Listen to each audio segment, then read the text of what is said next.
Muchas gracias. Esta es la primera llamada. En unos minutos daremos inicio.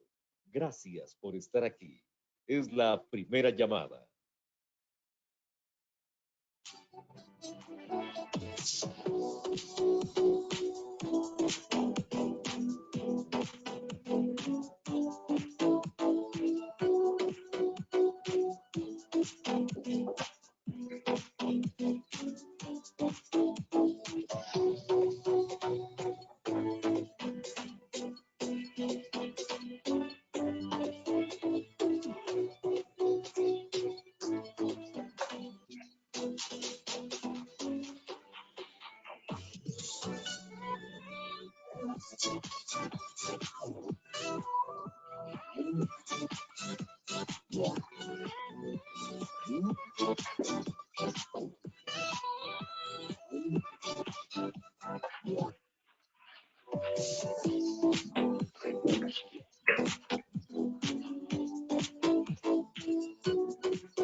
Segunda llamada.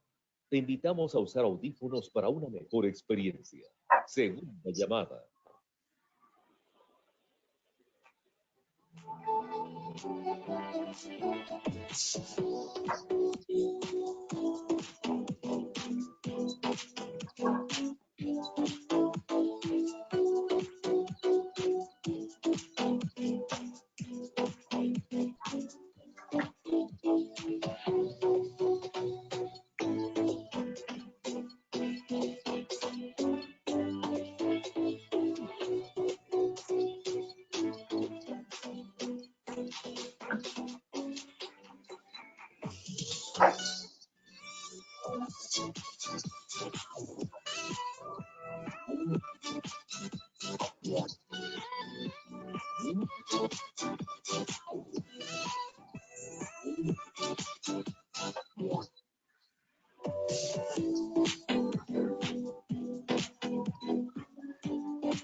Esta es la tercera llamada. Tercera llamada. Comenzamos. Hola, ¿qué tal? Sean todos bienvenidos aquí a nuestro webinar Industria y Agricultura 4.0, el poder de la nanotecnología. Muchas gracias a todos ustedes por acompañarnos el día de hoy. Mi nombre es Karen Martínez, soy gerente de producto en Nanoxen. Y para mí es un placer presentar a nuestro ponente del día de hoy, el doctor Víctor Manuel Castaño, quien nació en Ciudad de México, obtuvo mención honorífica en el título de ingeniero físico en la Universidad Iberoamericana y en los grados de maestro y doctor en ciencias en la Facultad de Ciencias de la UNAM. Hablar del doctor Víctor Castaño es pues una gran trayectoria, es un investigador que dirige proyectos de investigación de frontera y con una productividad académica muy extensa y variada, que incluye la investigación, el desarrollo tecnológico, la docencia y la divulgación.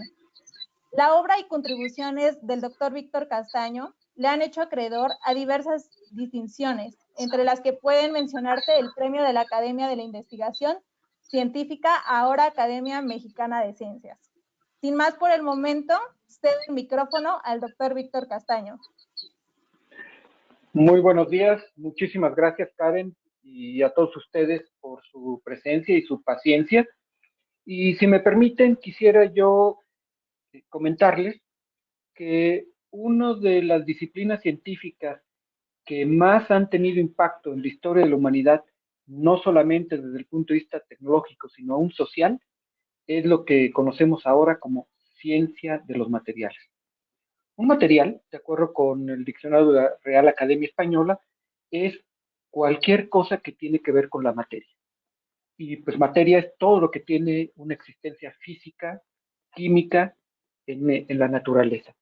En la siguiente diapositiva podrán ver ustedes que los materiales son parte muy importante, la siguiente diapositiva por favor, de la cultura. Entonces necesitamos materiales para vestirnos, para comer, para protegernos, para defendernos, para embellecernos, para tener ceremonias religiosas y para comunicarnos. Y como ustedes pueden observar en esta figura, desde que el hombre surgió en la prehistoria hasta nuestros días, hemos necesitado diferentes tipos de materiales para cumplir con todas y absolutamente nuestras funciones y nuestras necesidades cotidianas. Necesitamos un material para comerlo, para vestirnos, para resguardarnos, para comunicarnos, etcétera, etcétera.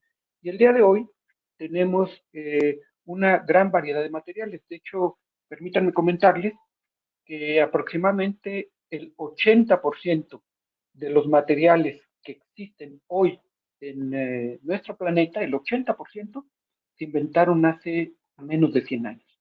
Es decir, varios de los grandes científicos de la historia, si volvieran a nacer hoy, se darían cuenta que el 80% de los materiales, por ejemplo, los plásticos, muchos metales, no existían cuando ellos vivían.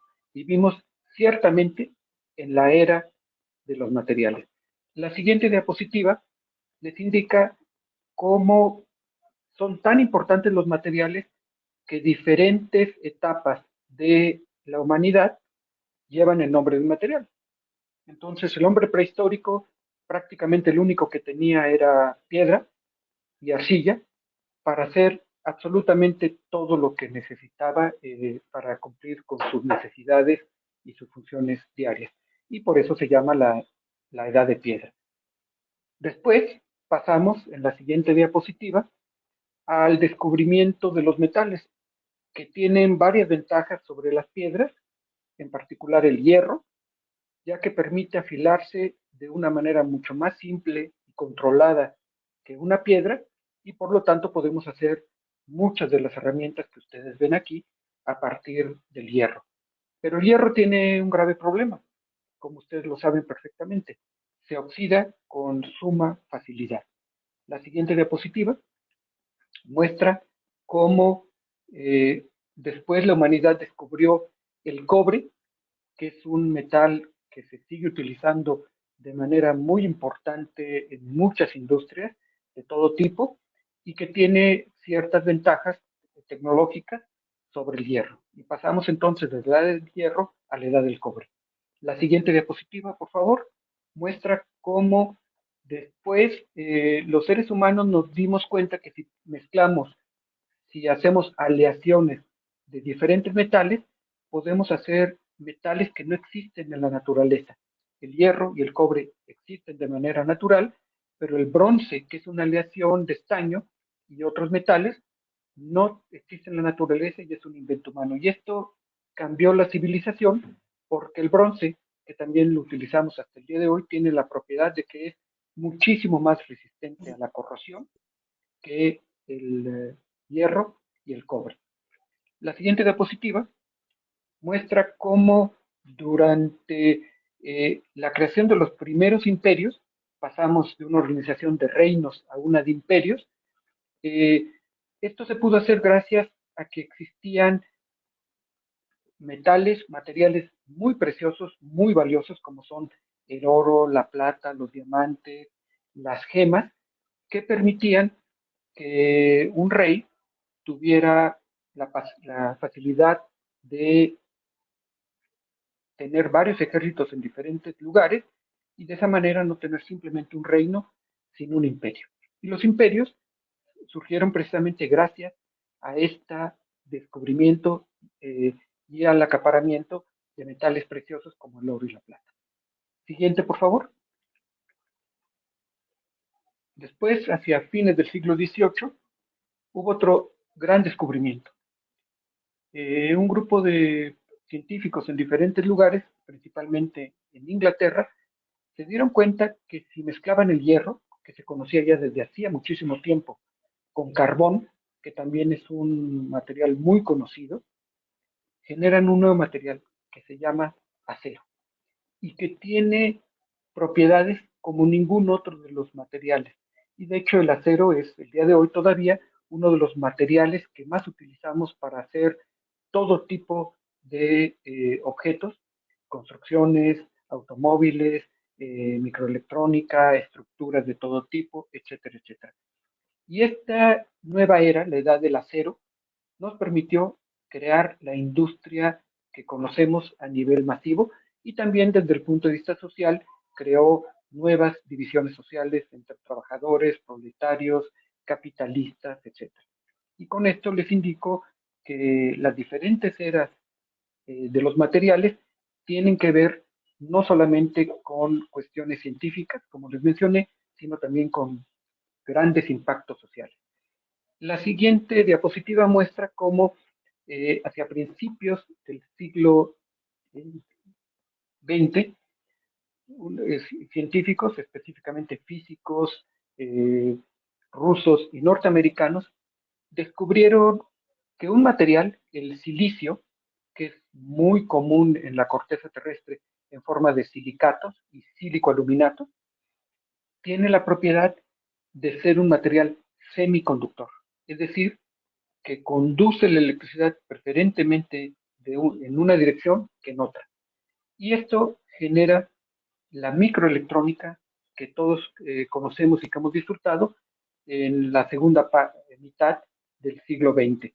Y esto genera una nueva sociedad muy enfocada a la tecnología. Todos los que nacimos en la segunda mitad del siglo XX pertenecemos a esta sociedad tecnológica donde gracias a la microelectrónica tenemos no solamente computadoras, sino todos los procesos automatizados de los que hacemos uso el día de hoy.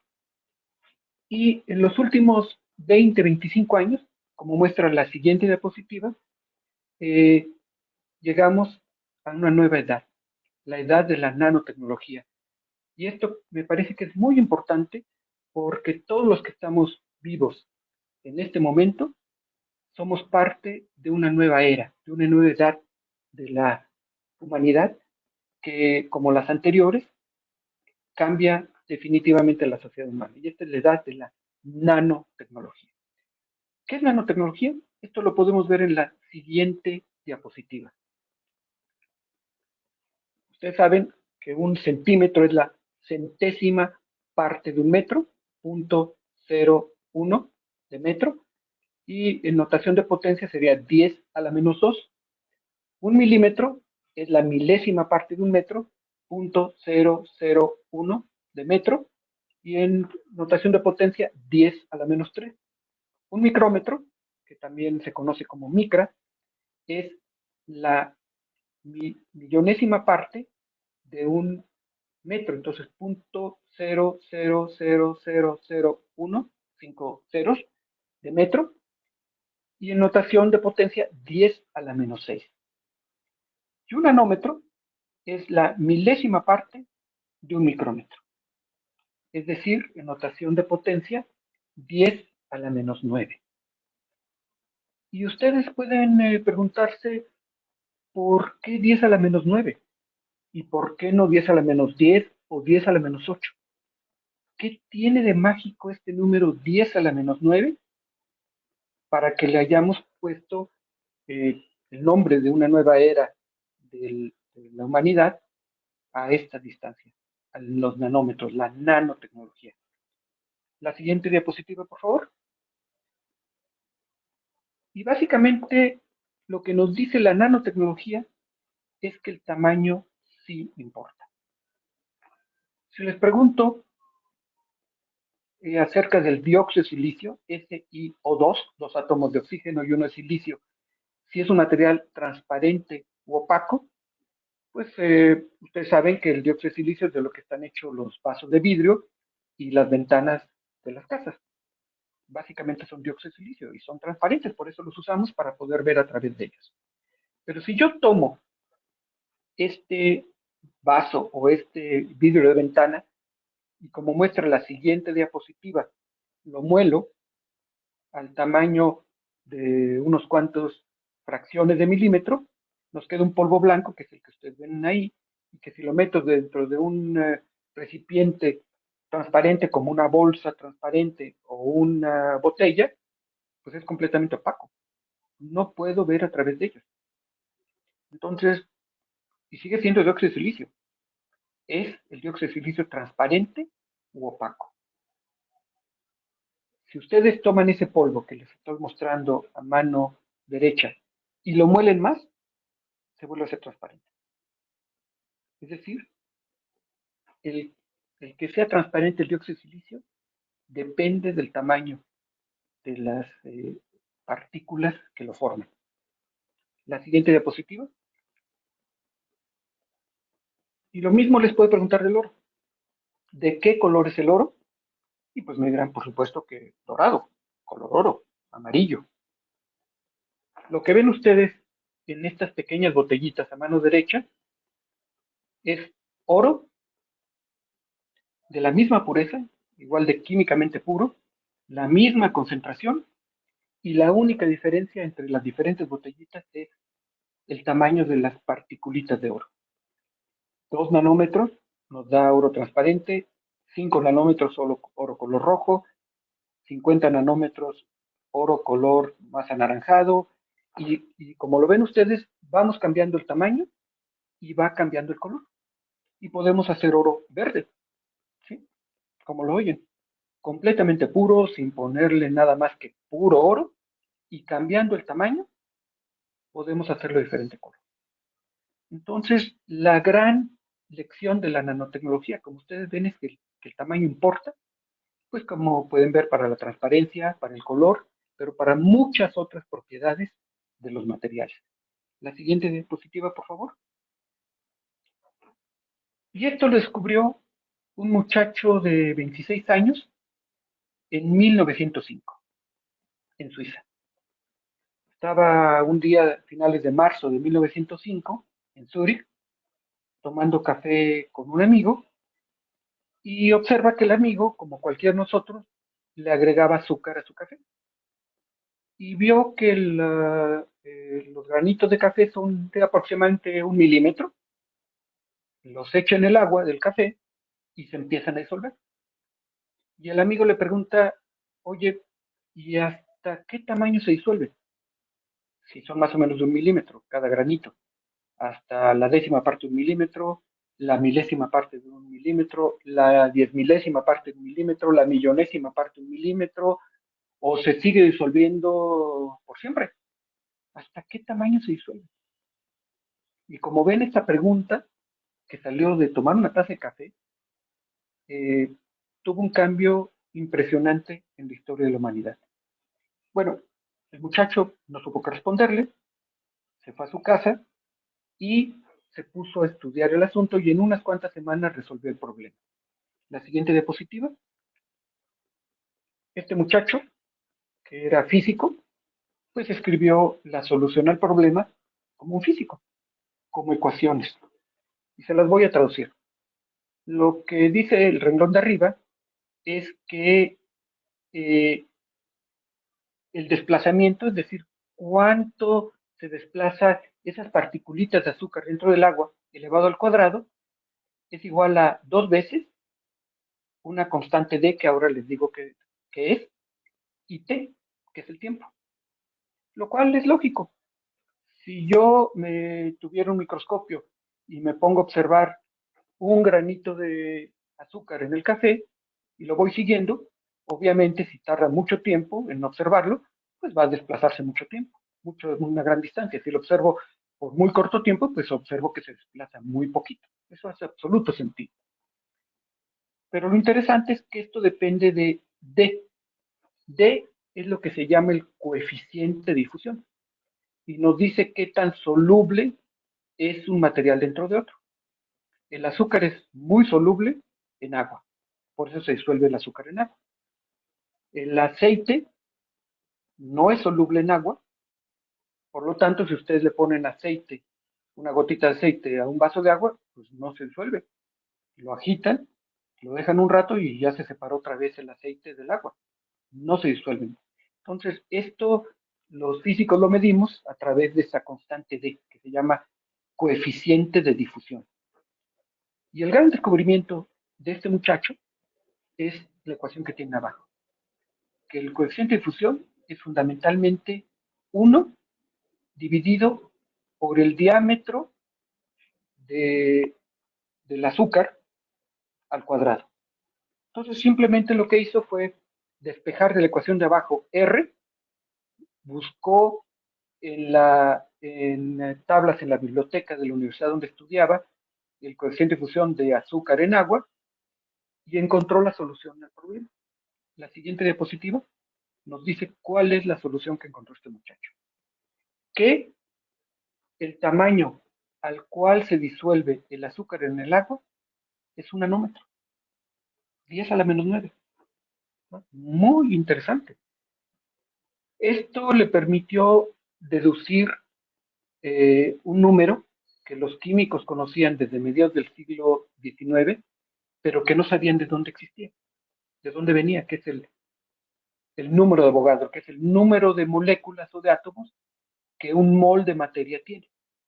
Un mol es el peso molecular expresado en gramos. Por ejemplo, el agua H2O está formado por 2 átomos de hidrógeno, cada uno tiene un peso molecular de 1, entonces 1 más 1, 2, más un átomo de oxígeno, que tiene peso molecular 6.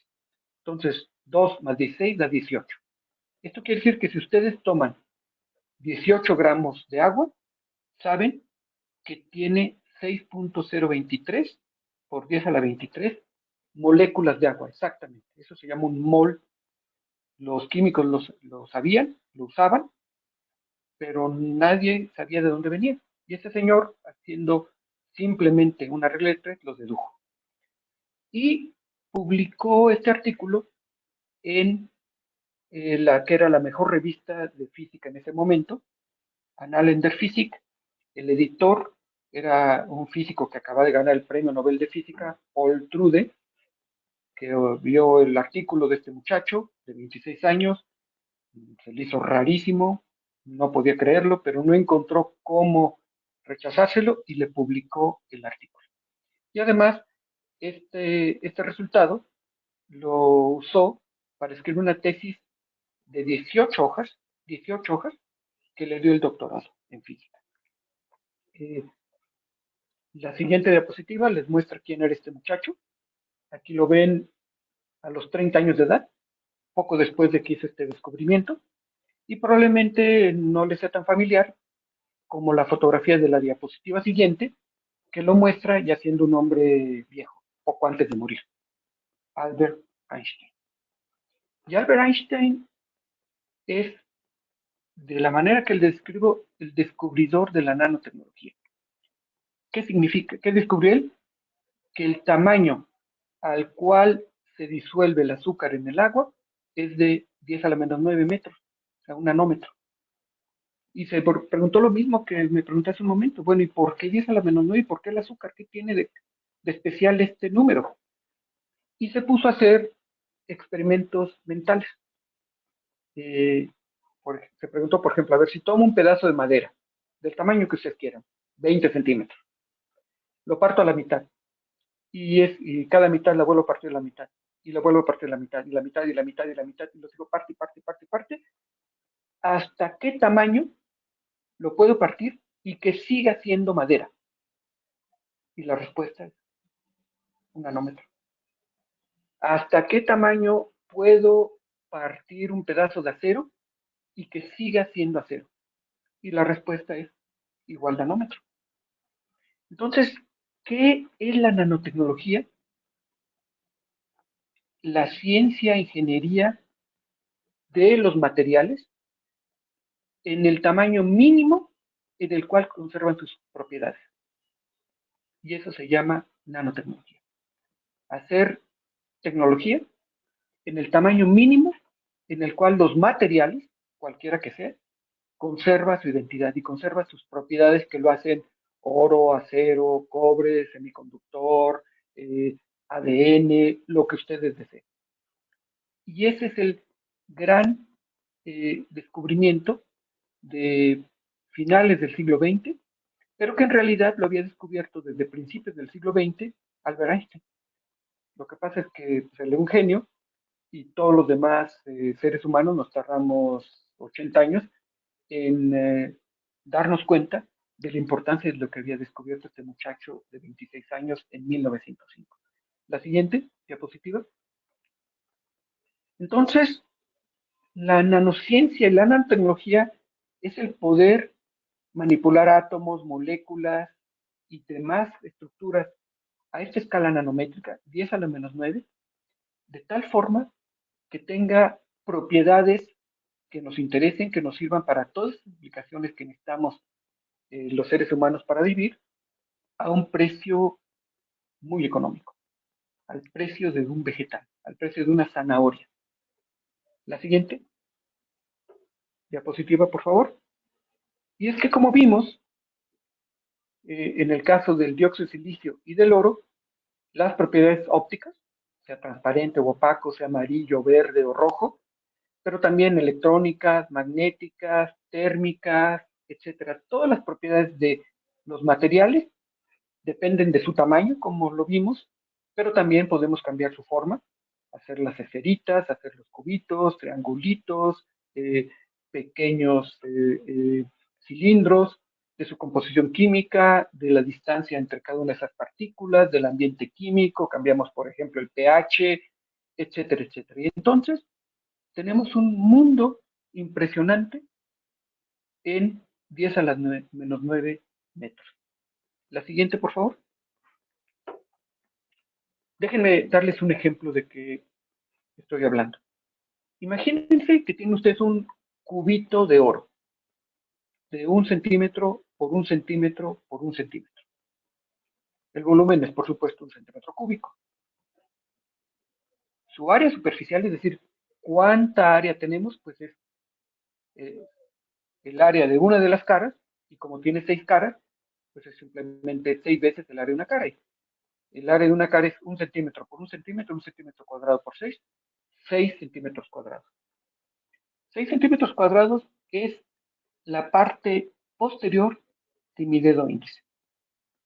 O sea, con esta cantidad de oro me pueden recubrir el dedo índice de mi dedo, que mide exactamente eso.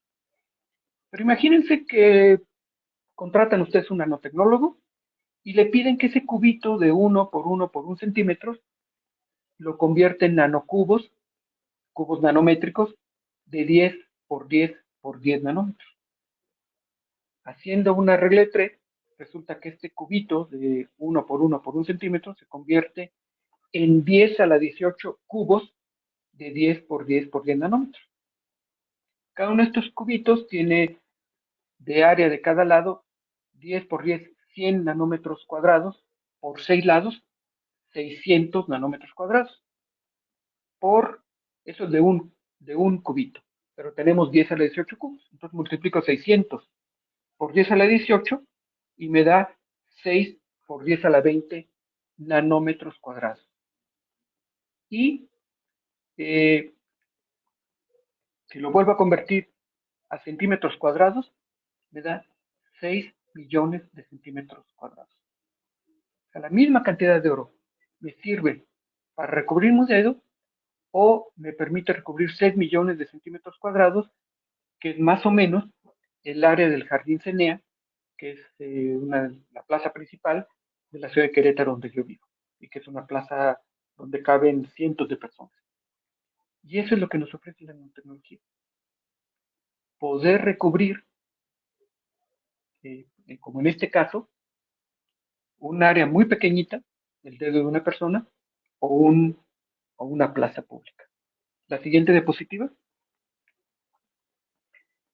Y entonces podemos cambiar haciendo uso de este concepto de que el tamaño importa, muchas propiedades importantísimas. Por ejemplo, la reactividad química, tener materiales que tengan una temperatura de fusión menor, entonces fundir metales a menor temperatura, con lo cual ahorramos energía. Parámetro de red, que es lo que nos dice cuál es la distancia entre átomos en materiales cristalinos. Número de átomos superficiales mayores, tener mayor superficie de contacto, cambiar la solubilidad, como les dije en el caso del azúcar y el agua, tener efectos cuánticos y propiedades ópticas muy diferentes y hacer cosas, pues como están haciéndose en muchos laboratorios, que nos permiten hacer materiales para telecomunicaciones, para hacer computación cuántica, de una manera que prácticamente no nos imaginamos. Y el manipular estas propiedades de superficie, como les dije en este ejemplito del cubito de oro, nos permite, como ya se usa, hacer diagnóstico médico, eh, entregar medicamentos, ya que tenemos un área superficial tan grande, podemos ponerle una gran cantidad de medicamentos, meterlo en el cuerpo y entregar gran cantidad de medicamentos en una persona enferma. Podemos también alimentar usando mucho menos material.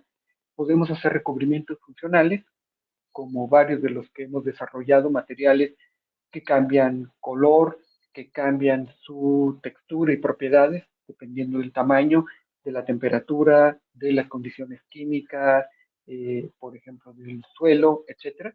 Y podemos hacer desinfectantes como Nanoxen, que tienen, como ustedes probablemente ya sabrán y que nos explicará en un momento más el licenciado Víctor Tapia, propiedades muy interesantes contra bacterias, virus, líquenes, hongos y muchos otros microorganismos que desinfectantes comunes y corrientes no tienen, gracias a estas propiedades que tiene la nanotecnología. La siguiente diapositiva, por favor. Y lo más fascinante es que esto es algo que, a pesar de que hemos descubierto, entre comillas, en el siglo XX y XXI, en realidad ya existía. Si ustedes tienen oportunidad de ir al Museo Británico en Londres, por favor vayan a la sala número 57, donde aparece este objeto. Es una copa que se encontró en Egipto en el año 400 de nuestra era, o sea, hace 1600 años, muy vieja. Y, y esta copa, que tiene 1600 años de antigüedad, si ustedes la iluminan con cierto tipo de luz, es verde, y si lo iluminan con otro tipo de luz, es roja. Hasta el día de hoy sería muy interesante. Imagínate un objeto que, dependiendo de cómo lo iluminen, cambia de color. Bueno, lo fascinante que sería hoy es más fascinante si piensan que esto se hizo hace 1600 años. La siguiente diapositiva, por favor, me muestra a mí observando precisamente la copa de Licurgo en el Museo Británico.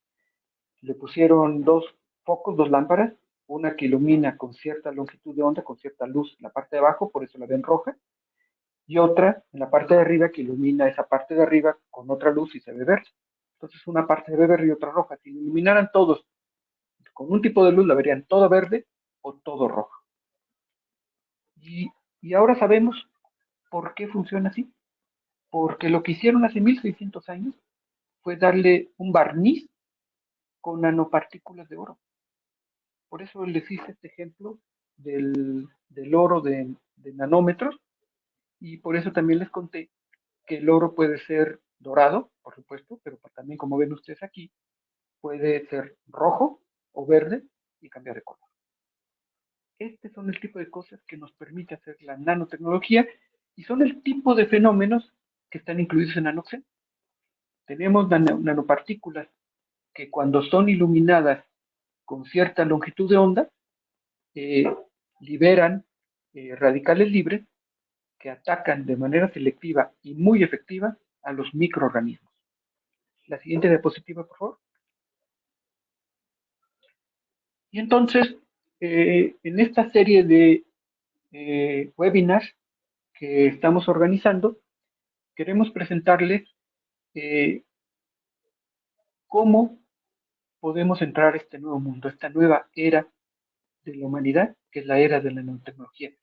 Este primer seminario, webinar, estaba dedicado a hablarles un poco de qué es nanotecnología, y en el futuro vamos a hablar de más detalles de cómo funciona Nanoxen en general y cómo Nanoxen puede tener un impacto impresionante en la industria agrícola y pasar de una agricultura 3.0, es decir, basada en química convencional, en microelectrónica convencional, a una agricultura 4.0, con la cuarta revolución industrial, que incluye, entre otras cosas, además de computación avanzada, Internet de las Cosas, computación en la nube, etcétera, etcétera, incluye el uso de nanotecnología, como lo estamos comentando ahora.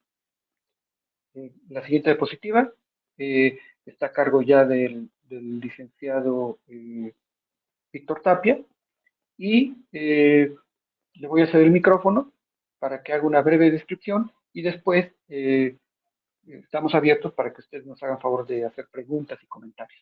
Muchas gracias. Adelante, Víctor.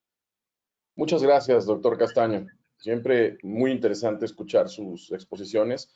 El doctor Castaño, además de su labor como investigador de tiempo completo del Sistema Nacional de Investigadores y de ser catedrático de varias universidades, empezando por la UNAM, pues está a cargo de la Dirección de Investigación, Desarrollo e Innovación de la empresa Nanocoating Technologies. Y es Nanocoating Technologies quien está desarrollando esta línea, Nanoxen Agro, que es la tecnología completamente biocompatible, no tóxica, con efecto coadyuvante, fungicida, bactericida y viricida. Con estas nanopartículas minerales sólidas de óxidos metálicos inertes que tienen Nanoxen, el mecanismo de acción es que depositadas sobre las superficies a nivel foliar, se exponen a la luz y tienen un efecto de liberación prolongado de peróxido de hidrógeno. Actúa sobre la membrana celular y el núcleo del patógeno unicelular, eliminándolos. Concretamente, curamos enfermedades de cultivos que son producto de estos fitopatógenos. Y tenemos presentaciones en líquido con y sin alcohol, presentaciones en espuma, aerosol, gel para manos, pintura ya sea con varias resinas, vinil acrílica, poliuretano o concentrado. Si vemos la siguiente diapositiva, esta tecnología, este nanomaterial que inventó el doctor Castaño, se está usando en múltiples sectores. Se está usando en la bioseguridad para controlar y prevenir contaminación biológica, para desinfectar manos con un muy alto rendimiento, una muy larga duración en la desinfección de las manos y un muy bajo costo, para la desinfección de superficies inertes en industria alimenticia, en sector hospitalario. En el sector agroalimentario hemos probado que elimina fitopatógenos de múltiples cultivos, sirve para desinfectar maquinaria, herramientas e instalaciones de empaque, previene el tratamiento y trata enfermedades de diversos cultivos.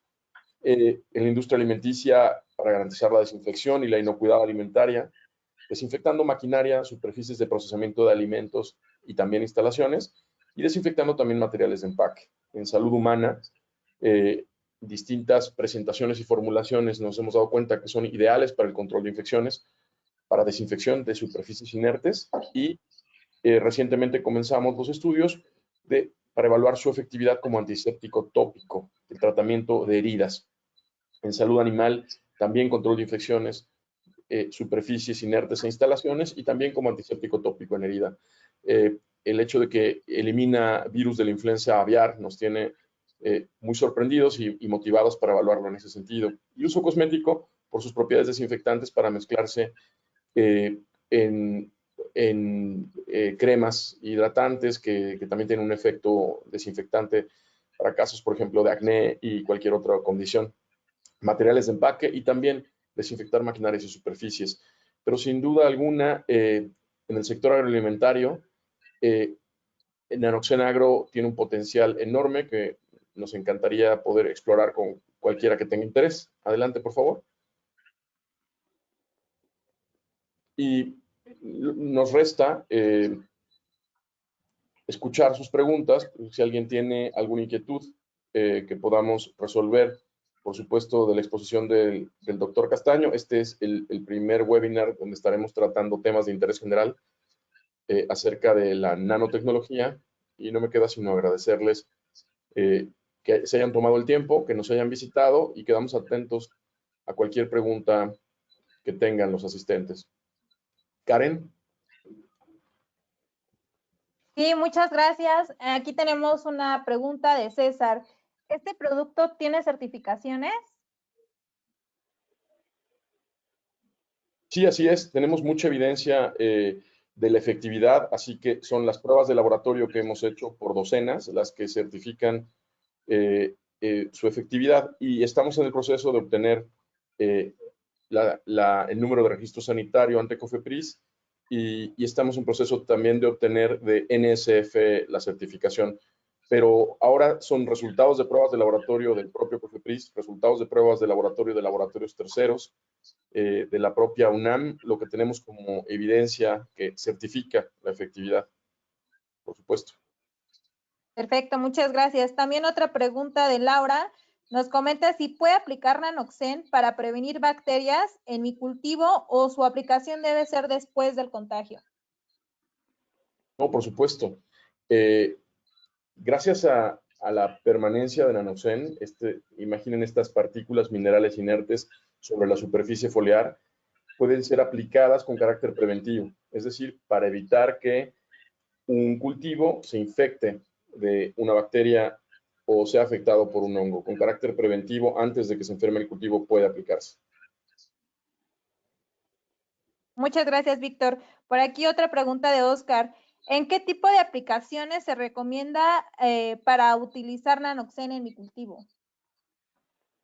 Tenemos pruebas de efectividad donde laboratorios especializados en fitopatógenos lo han usado sobre agave tequilana Weber, variedad azul, el que se utiliza para producir tequila, con resultados muy sorprendentes para combatir fitopatógenos. Estamos haciendo pruebas también sobre ciertos tipos de virus para combatir virus rugoso del tomate, sobre ciertos tipos de hongos para combatir sigatoca en cultivos de plátano, también con buenos resultados sobre huertas de aguacate para controlar la población de hongos, sobre todo en aquellos que son de alta densidad, y bueno, polvillo blanco del durazno, dragón amarillo de los cítricos, son las enfermedades que estamos en este momento evaluando y tratando de manera muy eficaz con nuestra tecnología.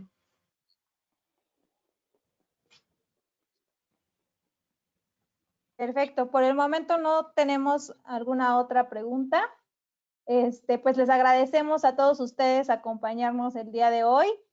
Y pues si tienen alguna otra duda, nos pueden contactar ya sea correo o vía WhatsApp y con gusto los atenderemos.